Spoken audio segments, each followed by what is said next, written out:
Nouvelle édition du journal, merci de votre fidélité. Voici les titres.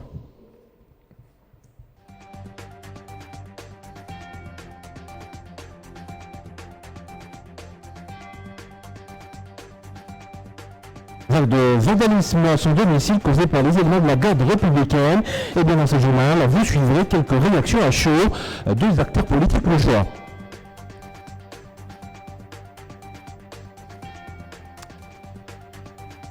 À suivre également dans ces journaux, l'association des chauffeurs du Congo, candidat prix de transport aux heures vespérales dans plusieurs arrêts des bus de Lubumbashi, la SECO qui appelle les conducteurs au respect du prix tel que fixé par l'hôtel de ville. Reportage à suivre.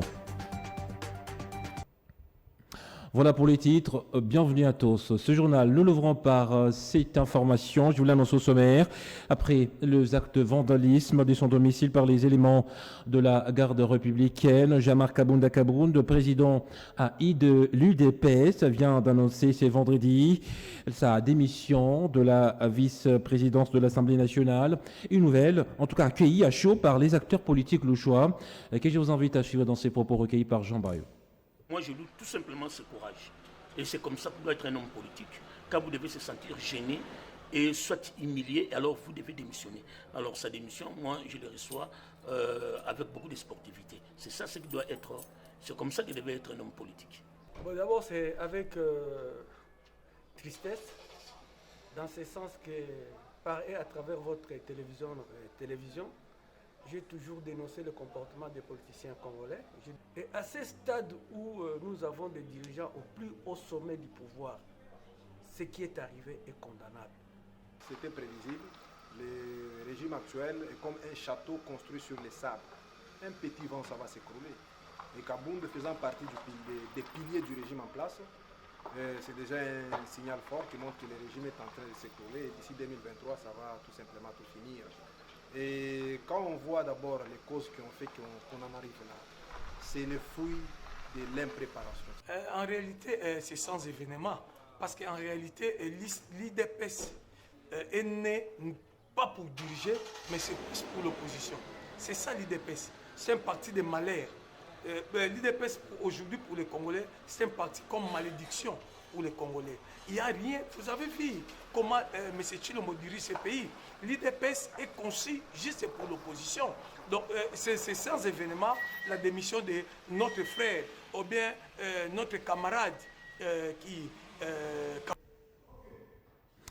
Dans le reste de l'actualité, le président de la République démocratique du Congo, Félix-Antoine Tshilombo Tshisekedi, a présidé ce vendredi la première réunion du comité politique de pilotage afin de mettre sur pied le projet de développement à la base de 145 territoires.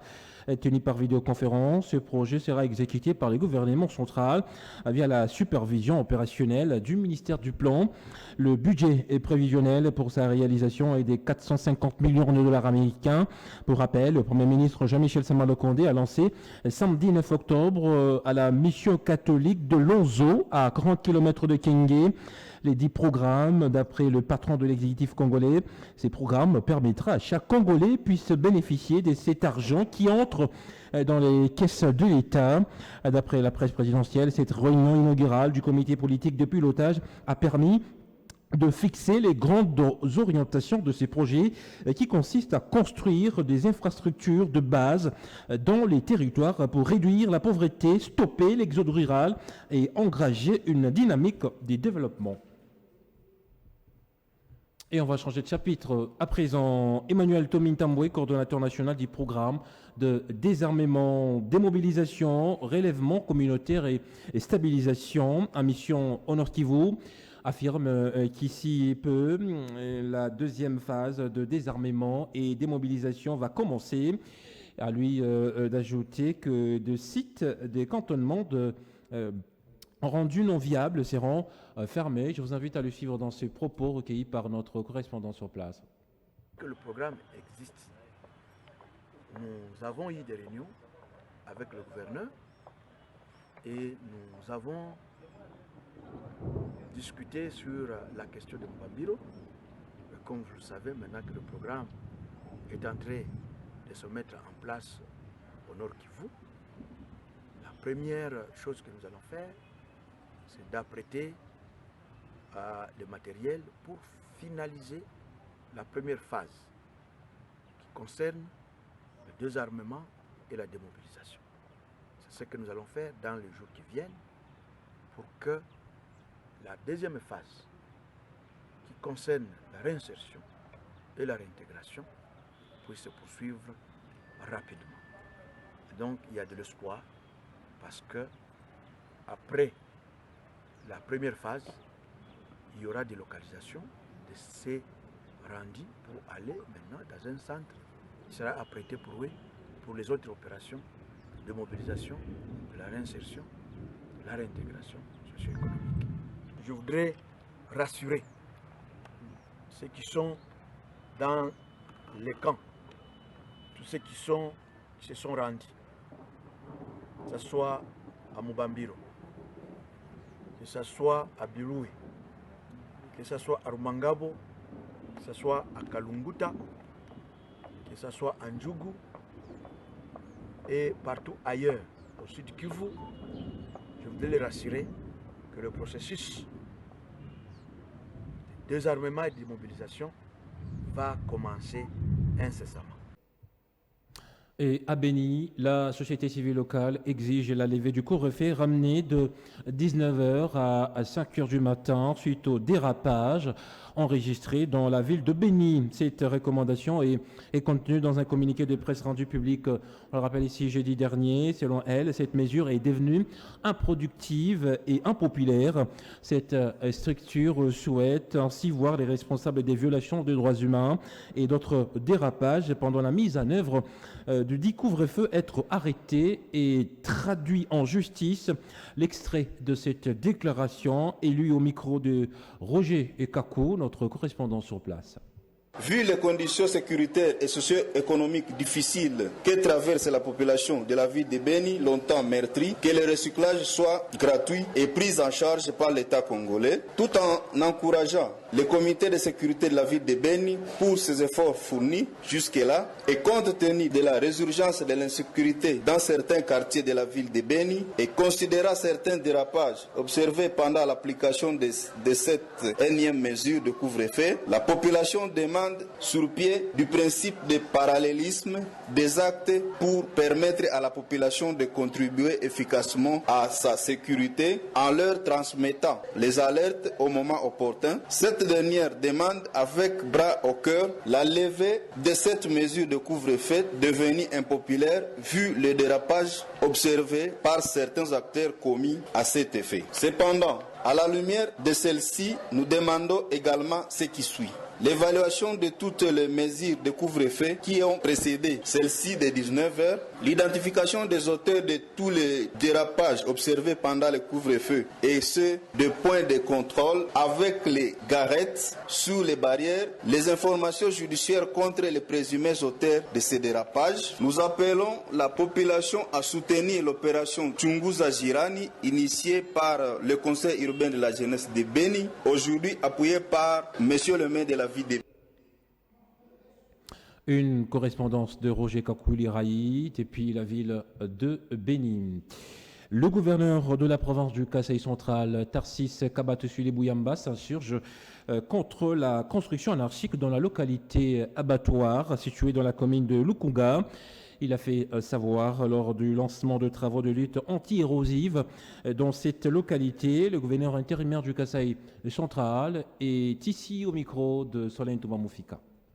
Nous assistons maintenant à un résultat de l'incompréhension de nos frères et sœurs. On a toujours parlé construction anarchique. Chacun construit de n'importe quelle manière. Voici le résultat. C'est que nous pouvons conseiller à nos frères et sœurs qui ne sont pas encore arrivés dans cette situation. Chaque fois qu'une situation se déclare, même devant votre parcelle, annoncez, informez l'autorité de la place pour qu'on puisse voir ce qu'il faut faire avant que ça ne s'aggrave. Cette érosion pour laquelle l'État a mis la main dans la poche pour la combattre ne date pas d'hier, date d'il y a à peu près plus de 6 mois passés. Mais personne ne disait bon. Mais maintenant que ça s'est aggravé, tout le monde a dit qu'il faut recourir à l'État pour arrêter. Merci pour le gouvernement central qui n'a pas fermé l'œil et qui n'a pas non plus pas bouché les oreilles pour nous entendre. Nous remercions son Excellence, Monsieur le Président de la République et son gouvernement, piloté par le Premier ministre Sama Lukonde, pour avoir entendu notre plaidoyer et avoir donné quelque peu de moyens pour arrêter l'érosion. Parce que cette érosion, non seulement elle coupe le quartier d'Ikongaï, mais aussi elle va couper la route si on n'y veille pas. Elle va couper la voie ferrée. Or, c'est la seule et unique voie ferrée que nous avons. Si elle est coupée, ça va exiger beaucoup de moyens. Donc nous disons grand merci à son Excellence Monsieur le Premier ministre et son gouvernement, à son Excellence Monsieur le Président de la République qui a toujours été attentif à nos plaidoyers. Ici, nous encourageons le VD à vraiment à se tailler en morceaux. Nous sommes pendant la période de pluie.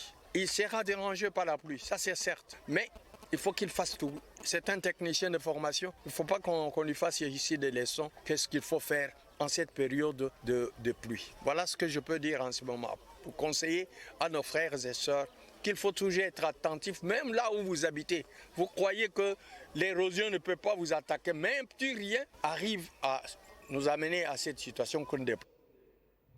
Covid-19, on en parle encore dans cette édition du journal. L'INRB, vous le savez, a annoncé que la 4e vague du coronavirus a atteint le pic et demande le renforcement des mesures barrières dans les villes le plus touchées de la République démocratique du Congo. Eh bien, Lubumbashi, le constat est plutôt amer. Les mesures barrières dans les ports de masques ne sont plus respectées.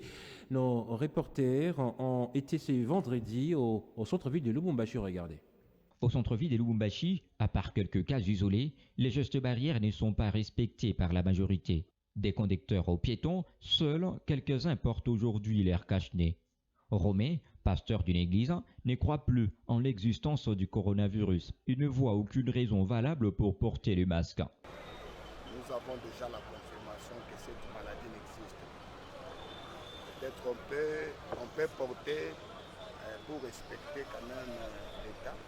Ces relâchements des mesures barrières est favorisé par le manque d'informations, croit Grégoire Kamuna, qui marche toujours avec son casque au nez. Moi, je porte toujours mon casque au nez parce que je suis branché, je suis connecté.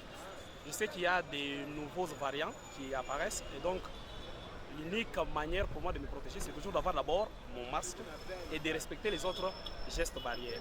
Ce qui fait que la plupart des gens ne mettent plus de casque au nez, c'est tout simplement parce qu'ils ne sont plus informés comme auparavant. La 4e vague du coronavirus a atteint son pic selon l'INRB en RDC, malgré la faible contamination par rapport aux vagues précédentes.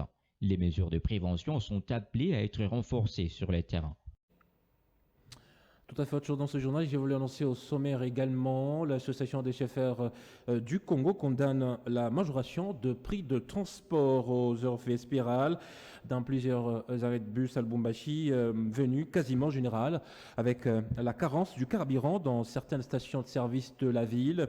La SECO qui appelle les conducteurs au respect du prix tel que fixé par l'hôtel de ville Jean Bayot. Dans plusieurs arrêts des bus, la fixation du prix du transport dépend du temps désormais. Aux heures vespérales, les chauffeurs font payer 1000 francs par passager contre 500 la journée. Une situation qui date, mais qui se généralise du jour au jour avec la carence du carburant dans la ville. Une pratique que ne cautionne pas l'Association des chauffeurs du Congo. Pour son secrétaire, Godefroy Sefou, personne, à part le maire de la ville, n'est autorisé à fixer les prix du transport. Et nous, de la SECO, nous ne pouvons pas aller à l'encontre de ce que dit la loi. Parce que le prix de transport a toujours été réglementé par un arrêté signé par l'autorité de la ville. Même s'il y a carence du carburant, même si certaines stations de carburant ne vendent pas, mais on ne sait pas aller à l'encontre de ce qui est prévu par la loi. La loi dit que les prix c'est autant et nous devons suivre ce que dit la loi. Jusque-là, nous n'avons pas encore eu l'arrêté signé par l'autorité de la ville de Lubumbashi autorisant la majoration du prix de transport en commun dans la ville de Lubumbashi. La SECO prévient que les chauffeurs qui ne respecteront pas le prix fixé par l'arrêté du maire subiront la rigueur de la loi. Jusqu'ici, les prix officiels du transport par trajet restent des 500 francs pour les bus et 1000 francs pour le taxi. L'actualité sur les continents, avant de refermer complètement ce journal, 13 janvier 2022 a marqué la clôture du 42e sommet extraordinaire de chefs d'État et des gouvernements de la communauté des développements de l'Afrique australe à Lilongwe. Eh bien, les recommandations ont été formulées, et notamment dans la crise au Mozambique. Alors, ces recommandations peuvent-elles être durables en vue de la montée en puissance deux attaques terroristes menées par les groupes État islamique? Frédéric Amani, qui est expert en ce qui concerne les questions internationales, répond au micro de Marielle Balabala. Nous comprenons que les États africains et ceux du monde doivent s'unir face à cette menace terroriste qui sévit, n'est-ce pas, au Mozambique. Donc l'unité dans les opérations, dans les commandements, aidera à ce que les États mettent hors état de nuire leurs États face à cette menace qui est une menace commune, celle du terrorisme. Mais aussi, et le deuxième élément, c'est que l'unité de l'Afrique ou de la SADC, parce qu'on parle de la SADC, et de l'Union africaine peut aider à ce que l'Afrique parle un seul langage vis-à-vis de ses partenaires pour parler ou pour chercher à coopérer directement avec les États au lieu de passer par les rebelles ou les mouvements rebelles pour renverser les régimes. Je crois que l'unité de l'Union africaine ou de la SADC peut aider les États africains à régler leurs problèmes au niveau interne, mais aussi à avoir un même langage vis-à-vis de leurs partenaires. Au lieu que les États partenaires de l'Afrique, à l'occurrence les États-Unis, de passer par les rebelles ou de soutenir les rebelles pour peut-être avoir accès aux minéraux ou renverser le pouvoir, je crois que cela est déjà révolu. Mais le moment est venu où l'Afrique, au travers de son unité, peut parler un seul langage et peut défendre les intérêts. Et cela passe par la diplomatie africaine qui a malheureusement été décriée. Mais le moment est venu où l'Afrique doit avoir une diplomatie agissante et cette diplomatie aidera l'Afrique à non seulement à faire entendre sa voix sur les instances internationales et à jouer le rôle qu'elle est appelée à jouer au regard de ce qu'elle représente actuellement.